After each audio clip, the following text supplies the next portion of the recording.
Wali service award yampe wali service award yenetaga kubanga mpeebwa omusaala ndi facilitate okukola emirimu gyange kiti ngamba nti ate mwongere mu nsiime actually sina bwe kitu neyongere nesiime nze nganzi ache bakikyama service award zibeera wali nga wakayingira ne bakwebazanga just wakayingira office naye proposal ne bwe yalize of course tekikirizibwa ekyo kikyamu sagala kudda mu mboozi twavaamu edda naki naye kiba kikyamu ngamba nti kakati ffe kati tule wano twesiime okulota ekintu bwe kino olowooza nti kituufu tutudde wano tutudde abantu bana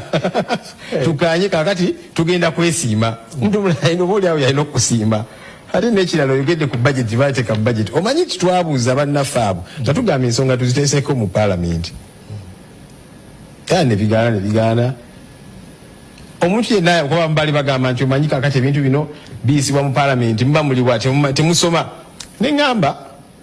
kale nyinza okuba kale waliwo ekyampitako mukindage n'olunaku lw'enkya tewali yali akireese kiwandiiko ekyo mbu kino kyakiisa waliwo kye baakanyuka ku social media ekyali kijingiro oba mwakiraba nga n'ennamba tezigatta nga tezigatta figures ezo anti 40 million ezaali 400 zaabali kugamba bakijingirira speed kyobulula twabagamba nti kale waliwo kye tulabye ku social media oba kyekyo mu kituwe tulabe nti kitwayisa tewali yali akireese